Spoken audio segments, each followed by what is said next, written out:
Hi, very good morning. Don't hear you.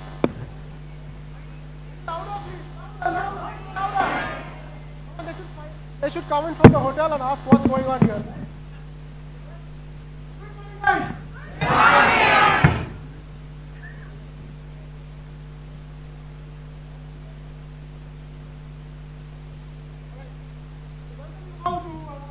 SheEO 2025. Really exciting to be up here. And thankfully, Sanjam has always included me in all the conferences in some way or the other.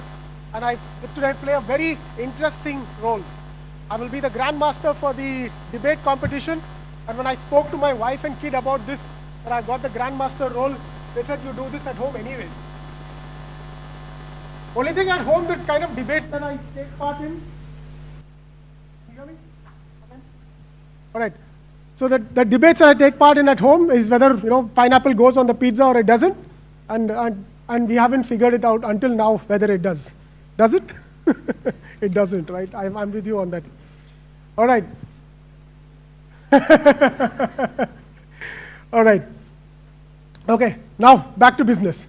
First of all, I'd like to acknowledge the sponsors.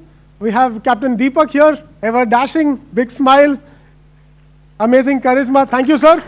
From Fleet Management, who are the sponsors for this event.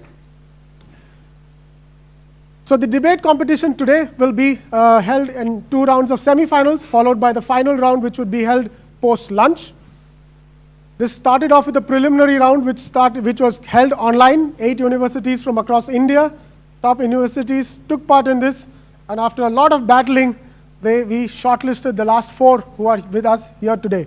So many thanks to the students, faculties, and the universities who have sent their students across to be part of Maritime SheEO. And all we can say is, may the best team win.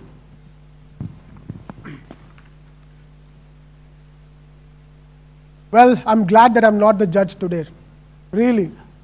I can't just nod and say they have to pick a winner. So with that, I would request the 3 judges for today, Mr. Jagmeet Markar, Ms. Aishwarya Gupta, and of course, Ms. Bijit, to join us here, please. A quick introduction. A quick introduction to the judges. And I'm sure you don't need an introduction to these 3 wonderful people. Jagmeet, sir? Yes. These wonderful people.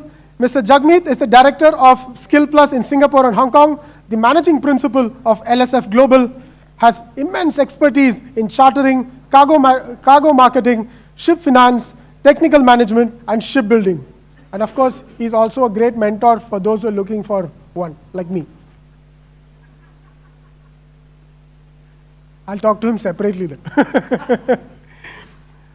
Ms. Aishwarya Gupta, Managing Director of Nautical Marine Management Services India, with expertise in maritime operations, ship compliance, crew management, sustainable practices, and seafarer well-being. Definitely the talk of the day, isn't it, right?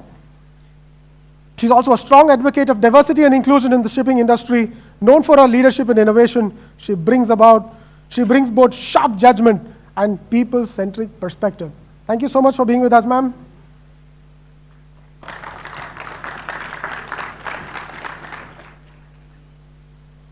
And Birgit, so nice to see you again. Well, Birgit, once again, is the founder of the Ocean Opportunities Lab, Norway, and a global pioneer in the maritime sector. She brings vast expertise in sustainable business, diversity and inclusion, circular economy, open innovation, and organizational development. Thank you so much again for being one of our judges. And yes, we will lean on you to finally decide who wins today. All right. For the 4 teams, so just to save time and be a little more efficient, and unfortunately in shipping, when you're a shippy, you're always thinking efficiency, operations, like that. So on that, I will introduce the 4 teams. The first team is from Hindustan Institute of Maritime Technology, HIMT. The participants would be Anandu and Nayana. The other teams are the Sea Sprinters from Amet Institute of Science and Technology, Merce Center of Excellence, Pavitra, Prashant, and Ketki. Round of applause. Thank you. Team 3 is the Maritime Mavericks from Indian Maritime University, Amar Gupta and Ikea Maria Coelho. Team 4 would be from IMI, the IMI torchbearers, the International Maritime Institute, Divyanshi and Ashutosh. So quickly, I'll go through the format of today's debate. First of all, we have put you on opposite ends, like a boxing match, but that doesn't allow you to actually box each other, right? You can throw words at them, you can throw arguments at them, you can counter them, but let's show a lot of respect to your opponents, right? So the debate would last for 20 minutes. The opening statement would last for 3 minutes, and both teams can choose one representative to make the opening statement, followed by 4 minutes where you can make your main arguments. In the 4-minute main argument, either one of the parties in the team could take, could take the mic. And of course, then you continue for another 3 minutes. We exchange the mics again. We take another 3 minutes and we go for the rebuttals, where you can, clearly counter the, maybe not the best time to make new arguments, but to counter and make your stance on why you feel your position is such. And of course, then the closing statement, that's the powerful punch, leave a long-lasting impact on the judges and of course the audience. So you get 2 minutes to make the final closing arguments. Any questions on this, especially from the participants? I'll help you through this.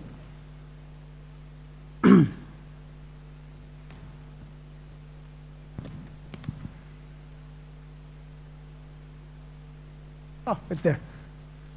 I have to be sure what's behind me. All right, let's kick it off with that. And a very interesting topic, nothing about pineapples, definitely. For the first team I would call upon is the Maritime Mavericks and Team IMI Torchbearers. Could you please come on to the stage, please?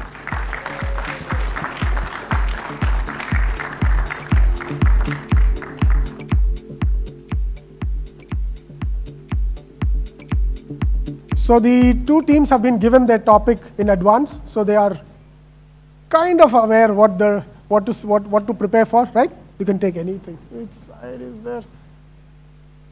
Yeah, IMI torchbearers on my left, and IMU onto my right. This gets a little easier with the boards.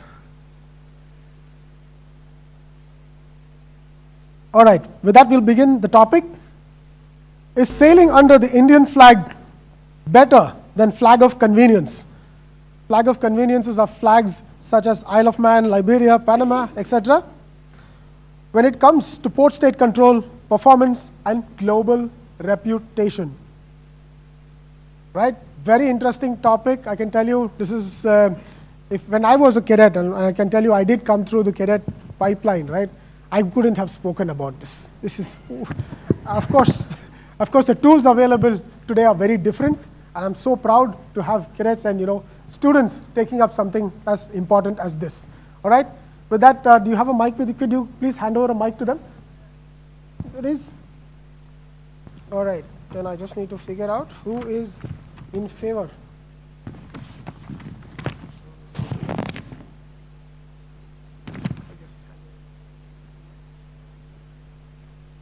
All right, representing the for side, they are in favor of this, is the IMI torchbearers. You would be in favor, and the team against would be the Maritime Mavericks. All right, please be mindful of time. Do we have a timer? You will be the timer there? It will be there? All right, perfect. So please be mindful of time. If you exceed time, I will red flag, and then you have to drop mic there. All right? Maybe you should just look at the screen if that works. Yes. All right. Okay, with that, team IMI, you can present your for statement.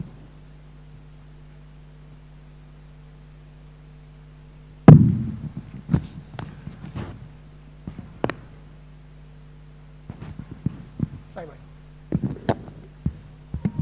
Good luck. Good morning to everyone present here. I am Divyanshi along with Ashutosh, representing the International Maritime Institute. And here today, we are speaking for the motion that Indian flag vessels are better than flag of convenience when it comes to port state control performance and global reputation. Because let's be honest, the flag of convenience is not for the convenience of a seafarer, of a common seafarer, but rather the convenience of ship owners that make it more convenient for them to save money, right? From poor safety standards to subpar compliance, putting not just the environment at risk, but also human lives. Whereas, in comparison, according to DG Shipping's annual report of 2024, the detention rate of Indian vessels, the Indian flagged vessels, declined from 24.65% in 2022 to a staggering 6.83% in 2023, which is a huge, huge change. In context with seafarers, the ITF has recognized 45 flag states as flag of convenience. And let me tell you that these FOCs absolutely do not care about the welfare of the seafarers that run their vessels. Do you think that's a fair thing? Furthermore, let's see what the Indian flag state does for its seafarers. The Indian flag state has something called the Seafarers Employment Agreement, which the crew are given and they are signed for, which is not only sets the minimum wage requirements, but it also has many, many other things that they sign off, especially including the safe return policy that they have. I would like to say that the Indian flag state standards are not just made for monetary benefits, unlike FOCs, where you save taxes, but rather it is to support the human element of shipping that makes it what it is today. Thank you.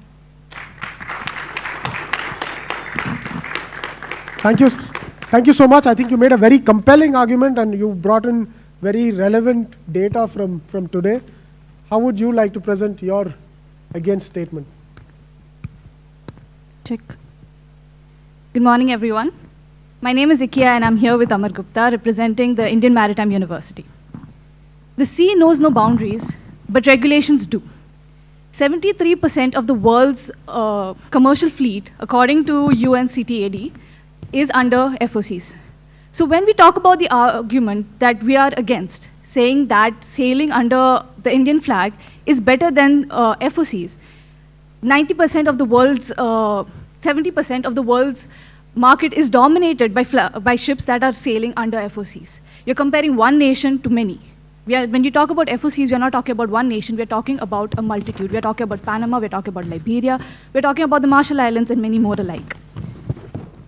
The flag of convenience states, such as Liberia, has ranked higher in many aspects, especially in the terms of port state control performance, as seen in the Paris MOU that was recently for 2022-2024. From the inception in 1919, from the inception of the first flag state of convenience in Panama in 1919, it has become the backbone not just of the maritime world, but also of global trading as a whole. Because when we talk about maritime, we're not talking about just ships. We're talking about global trade. And when we talk about monetary gains, what we save in taxes by going to FOCs is going back into reducing end consumer costs, which comes back to the world. When we talk about FOCs, we're talking about the equity they provide for a lot of developing countries. It allows vessels that are under that flag to hire seafarers, not just from that country itself, but from a multitude of countries, including the Philippines, which has the majority of seafarers in today's rates. It has a higher rate of efficiency, easier. Thank you, that's time. Thank you once again, IMU students. That was a very compelling statement there as an opening statement. Now we'll go into where you make your main arguments. Here you are allowed to present questions as well as defend your position versus what they have already spoken about. You can exchange the mics and your time starts now for 4 minutes. Yes, and you have the timer running there.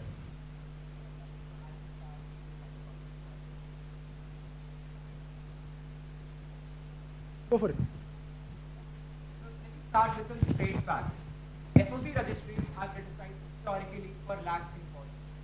In fact, the Paris Memorandum of Understanding blacklist frequently features countries like Honduras and Tanzania that are registered under FOC. High detention rates and low compliance. These countries set an example on how the FOC system can be abused when oversight is weak or commercial interests dominate regulation. Whereas our Indian registered flags represent integrity, transparency, and responsibility. Sailing under the Indian flag is not about convenience, it is about credibility. It tells the world that this vessel, its owner, and its crew adheres to the highest standards of maritime safety and human rights. The Indian flag record in the port state controls under the Tokyo MOU and the Indian MOU has shown steady improvement, reflecting its strong regulatory oversight. The ships are regularly inspected by Indian authorities, class societies, and port state control officers, ensuring they meet international safety. Hello. Okay, that's better. International safety, security, and environmental standards. The training and professionalism of Indian seafarers give Indian flagships an undeniable edge. We produce world-class officers certified under STCW and respected globally for their technical competence and work ethic. I'll give you guys an example which is well known. Captain Radhika Menon being a prime example of this. Receiving the award for exceptional bravery at sea by IMO and becoming the first women seafarer to ever do so. And let us not forget, sailing under the Indian flag strengthens India's maritime footprint, its global influence by directly supporting our economy. Encouraging ship owners to register under our flag supports initiatives like the Sagar Mala project and Atmanirbhar Bharat. FOC registries often obscure the true ship owners through layers of offshore companies. This creates a web of anonymity that makes it impossible to hold anyone accountable in case of pollution, wage theft, or human right abuse. The International Transport Workers Federation has documented numerous cases of crew abandonment, unpaid wages, and exploitative conditions aboard FOC ships. In contrast, Indian regulations require clear identification of beneficial owners, regular inspection reports, and strong crewing standards. Indian authorities are accountable to national law, parliament, and the international community, not just to some registry office seeking profits. Let's talk about it from an ethical standpoint, as I'm running out of time as well. The Indian flag symbolizes a commitment to fairness, fair wages, fair treatment, and fair responsibility. It is not just about sailing legally, but it is about sailing morally. In a world struggling with crew abandonment, piracy, and pollution, the Indian flag's integrity shines bright as a symbol of trust and responsibility. These arguments seem more than justified to me, and I hope to my fellow seafarers to understand that our Indian registered ships reign supreme to these FOC registries in terms of port state controls and global reputations. Thank you. Thank you so much, and you can start on with your main argument. Hello. Hello everyone, good morning. So, keeping my arguments, considering, I'd like to start with this. Like, the first part is where we have the grey list, white list, black list, which is the core when it comes to shipping. So, whatever ships are, whatever vessels or FOCs basically, which are existing, India still exists in the grey list. It has still not come up to white list. In the past 3 years rollout period, if we check, that is the Paris MOU and the Tokyo MOU I'm talking about. This is not my own statistics, where it is clearly mentioned that for the past 3 year rolling period, it has been just zero. Actually, zero is the figure of grey list to white list for India, for Indian flag vessels. Then, since this FOC, this has been existing since long in India. In 1919, there was the first ship which sailed from India to London, a maiden voyage. And if Indian rules were so strict and so regulated, which we keep on saying the same in shipping, then why didn't these organizations register first with India rather than going for Panama or Marshall Islands? So the basic reason behind is it's all business. Every ship owner is doing business. Nobody is doing a charity here. So if they are into business, they need to make sure that the profits which they make, the money which is involved in the shipping business, it's not in lakhs or crores. It's billions of dollars which are put into this industry. So we need to make sure that considering the inflationary pressures because FOC basically we say it is like we don't have to pay any income tax on it. So if we are not paying any income tax on the profits we are making, we are able to invest that money directly back into the business. But when it comes to India, if we are having Indian flagged vessels, definitely the ship owners will be paying tax on it. So there are schemes which are being put up by the government recently. They have come up. Yes, we do agree. But on what? The basis is again that there would be fund crunch for sure, because India is also moving towards the shipbuilding sector. If we are, instead of putting that tax on the ship owners, if we go the FOC way, it is easier for the ship owners to basically set that standard that they can reinvest that money into the shipbuilding or the green, what we say, sustainability of the environment as well. Then I would like to bring some specific points where we say that open registry. See, FOC has open registry. Anyone around the world, like as Ikya has very well mentioned, that anyone around the world can enter into the industry. Even me as a startup, if I'm able to get the funds, I can also start. But if I have to do that in India, I have to go to a strict process. In FOC, it is just 24-hour or even less than that when the ship can get registered. But when it comes to India, it takes 7 days plus to get the ship registered. That's the tedious process they have currently, because it's the documents, it's a documentation which happens here. Then there is no 24/7 support available in India currently. We do have support. I'll interrupt you here. Sorry, the time has run out. Of course, it is 4 minutes. I kept track of it. But we had some technical glitches, so we missed out on the timer there. But it is past 4 minutes. All right? Okay. But thank you so much. A very compelling argument. Thank you so much.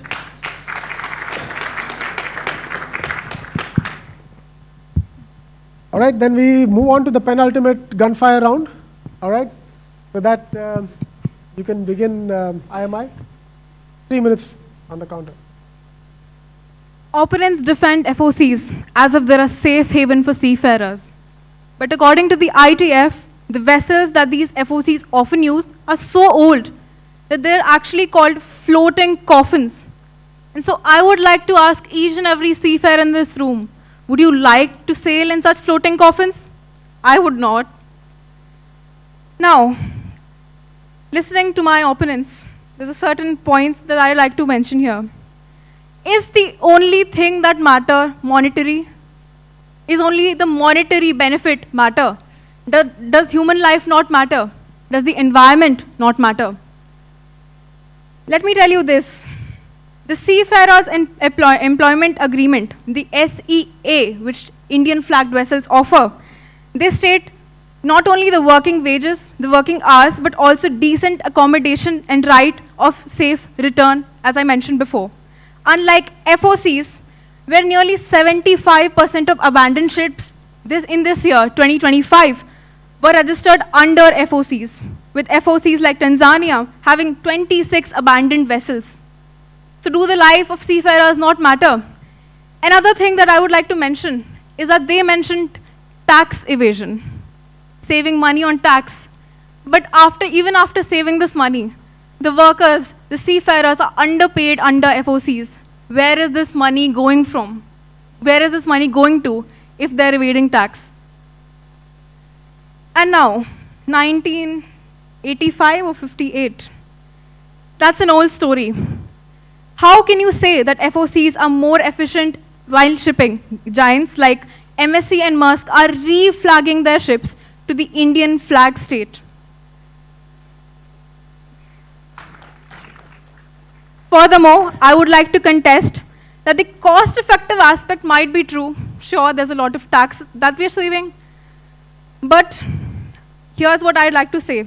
According to DG Shipping, registering a 20,000 GT vessel is only for 15,000 rupees in India.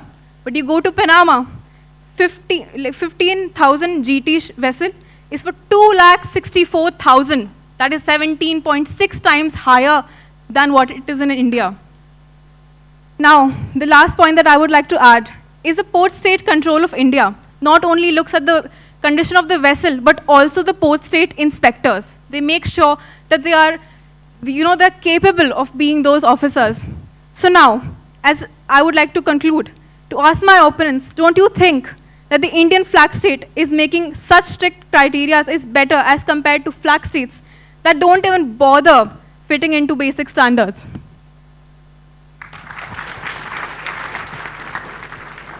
Thank you for that. And over to IMU. So, thank you so much. I'll start with this. When we talk about FOCs, it is mentioned that Indian flag has strict rules. In 2018, there was an incident where there is Miss Gaunt, the name of the vessel, which was found to be flouting rules, and it was not registered under FOCs.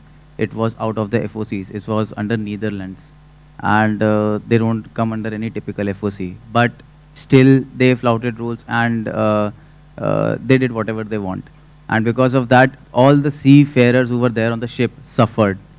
And this is just one incident. There are many other incidents similarly. And when we talk about defining the ways, like Maersk, CMA, CGM, okay, why Maersk and CMA, CGM registering? Why are they really doing it? Because India is moving towards that maritime development. So the number of seafarers which are existing worldwide is it's increasing like anything, the Indian seafarers. And to support them, that is why they are coming into India and putting Indian flags on it, because they also need to show support in some way or the other. Because then how will an Indian seafarer believe that they will be accountable for me if I am working as a seafarer on the ship? How does that make a point? So it is very difficult to identify just by saying ki there are many ships which are, if there are many ship owners who are registering under Indian flag, we can just put one and sail through it. Then I would like to keep one statistics where we were working. And IMO itself says that 75 to 90% of the seafarers basically are mentally distressed when they are working on the ship. And why? And because of that, these incidents happen. Whenever we talk about incidents, most of the times it's the human error. It's not a faulty ship. Because if it would have been a faulty ship, then at the port only, when the ship comes to port, inspection is done. At that time, what about the inspection? This means that the surveyors are not doing the job correctly. Why are we blaming FOCs for it? FOCs can't be blamed directly on it. They are the ones who are the rule makers and making sure that those are being followed. But if the surveyor of the country which is existing, if that person is not able to perform the job properly, then we cannot say that FOC is wrong. That is incorrect, as per my understanding. Then, okay. Then we have flag of inconvenience. If we say again, then one more point which I have is the detention rate. Yeah. So detention rate of Tokyo MOU or Paris MOU, that is 4 to 7%. But the same detention rate, if we check for the Indian flagged vessels, it is 14% currently. And these numbers are not comparatively true, because in India we just have 1,500 vessels which are registered under Indian flag. But when it comes to around the globe, like Panama or Marshall Islands, there are 50,000 vessels registered. I'll let you make that statement if you want to complete. Yeah. So there are 50,000 plus vessels registered. So it's not a true comparative study which we are doing here. We are just playing on numbers and facts which really don't, clash head to it. Thank you so much. Thank you so much. And for the final closing statement, your last punch. Go for it. Okay. My fellow seafaring ladies and gentlemen, the choice between the Indian flag and the flags of convenience is ultimately a choice between integrity and expedience. Yes, convenient flags may offer lower taxes, but they also offer lower accountability. They may offer flexibility, but they also invite exploitation. Sailing under the Indian flag is not a commercial decision. It is a statement of national pride, ethical responsibility, and global reliability. When an Indian flagship sails, it carries not just cargo, but the confidence of 1 billion people and the trust of the international maritime community. Our ships not only ensures international regulatory compliances with national maritime laws, but we also have a national data center for long-range identification and tracking, which monitors the position of Indian ships globally. This data is shared with national stakeholders like the Indian Navy and Coast Guards, which also help routinely inspect and report said vessels. And as my opponents talked about some factual data about the Paris and Tokyo MOU, I would like to comment on that. The detention rate of FOC countries like Panama under the Tokyo MOU in 2023 was 5.9%, while the same for India was 3%, which is nearly half. And according to a DG annual report in 2024, which is, I just checked it, the current rate for detention rate of India is 7.62%, not 14 point, whatever it was. The Indian Register of Shipping is a member of the International Association of Classification Societies, a mark of technical and ethical credibility, something that several FOC registries lack. India also ranked third globally in supplying trained and certified seafarers, contributing over 9% of the world's seafaring workforce. So let us not reduce the flag on our ships to a matter of convenience. Let it remain a mark of commitment to safety, to sustainability, and to human dignity. Because in the long run, reputation and responsibility will always sail further than convenience and cost cutting. Thank you. Thank you, Ashutosh. And over to IMU for the closing statement. I would like to begin with just one parallel that I would like to draw. When we talk about FOCs, we are talking about multiple nations. When we talk about India, we are talking about one. How are we comparing one sample to such a big level? You're comparing 1,500 vessels, 2% of the global share, to 73% to 76% of the global share. How is it fair? So when we talk about, when we go to equity, FOCs provide equity. It provides a place, a platform for different countries to come and register their vessels there, allowing them to take members and seafarers, well-trained. I agree, we have very well-trained seafarers in India. They allow them to be part of these vessels all over, throughout the globe. Philippines have one of the largest sections of seafarers. They allow them to be part of these vessels. We're talking about equity that India does not at the moment offer. India has 1,500 vessels, maybe a little more. These vessels are not in comparison to the large fleet we already have globally. Integrity, steps are being taken. When we talk about integrity, the Panamanian president himself said that any ships that have sanctions by the US, UK, the United Nations Security Council and the European Union will be refused or the blacklisted from the Panamanian flag itself in accordance to make sure that the Panamanian flag is not, the reputation is not tarnished. We only bring into fact Panama. Liberia is much higher than Panama on India on the Paris MOU. I can show you the dates of validity as well. When we talk about cheaper and more tedious, although you said that it is cheaper to have this vessel registered in India, what is the time taken to register these vessels? Time is money when it comes to global economy, and that is what we lose in all of this. At the end of it, I would like to say one thing. We began this session by saying believe, achieve, and lead. That's what FOCs do. They believe in vessels being anonymous and allowing different countries to come to there and register. They give them a chance to achieve their goals, and they lead being the backbone of maritime world and the world economy as a whole by being one of the largest sectors for transportation. Thank you so much, Akia.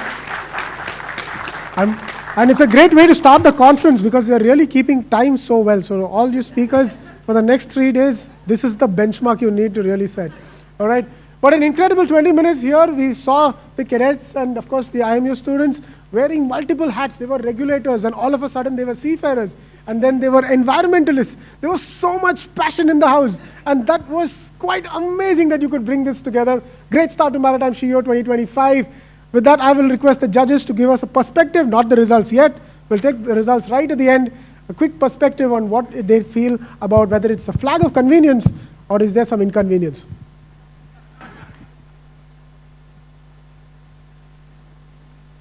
First of all, I would like to congratulate both the teams.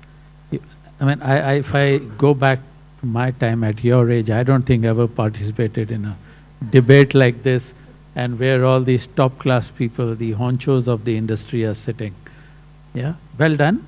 And it was absolutely fantastic. Points very well put forward. A lot of research has gone into it.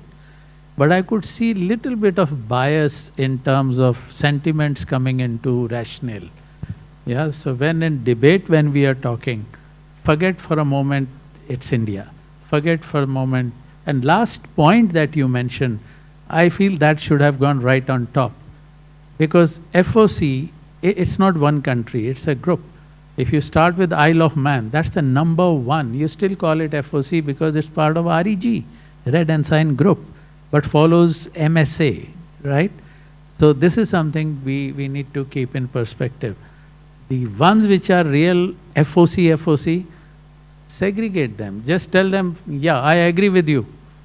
They are not the good ones. But then there are very good ones. You know, like if you look at Panama, Liberia, Marshall Island, Isle of Man, Gibraltar, Bahamas, they are all there in the top. Any MOU that you pick up. Absolutely fantastic. And from your side, I like that jazba. You know, like you have to promote India, come what may. But that should be the spirit. I mean, and here we are not judging who is right, who is wrong. We are judging how you are performing and what you have done, all right? So that's my overall. Thank you.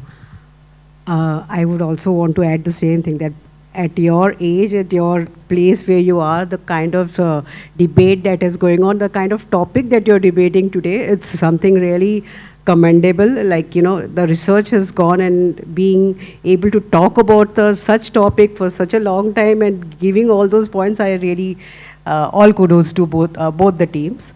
As he rightly said, the Jazba for Indian Maritime IMI is really great, and I feel that you know, that should go on whether you sail on Indian flag vessels or you sail on FOC flag vessels. This Jazba should remain so that we can get Indian maritime and Indian shipping as big as possible wherever it is. While coming to the debate, I think both of you have really put good points together. What point she had mentioned last, we were just speaking about it. It was supposed to be mentioned in the first. It was really good. I am also a little biased on FOC and Indian flag vessels. Although I'm working a lot into coastal vessels, shipping, a lot of things, but yet I am a little biased on the topic. But I wouldn't judge you today on the topic. I would judge on how you have performed. So definitely we'll look into it. I wish that I could have seen this kind of debate in one of those huge global senior conferences. So, is Thomas still in the room?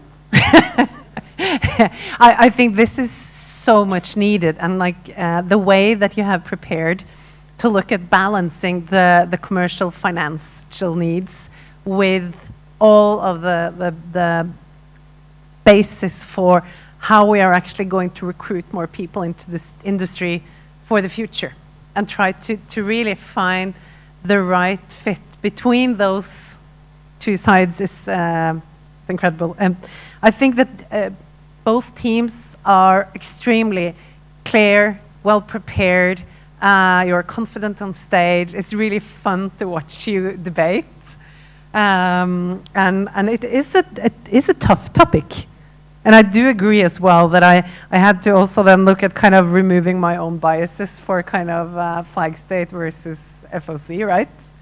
I think it is also, I hope that this level of outspokenness and bold statesman is something that will stick with you through your education and into your career, is what I'm hoping for, because that's so important also for the innovation capacity of our industry, to change that old-fashioned hierarchical top-bottom mechanisms. So yeah, thank you so much. This was really, really fun to watch.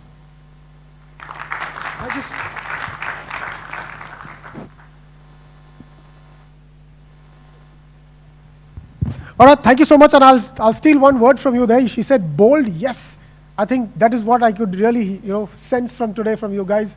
Thank you so much for a wonderful discussion there. We'll announce the results at the end once we finish the second debate too. Thank you so much. All right.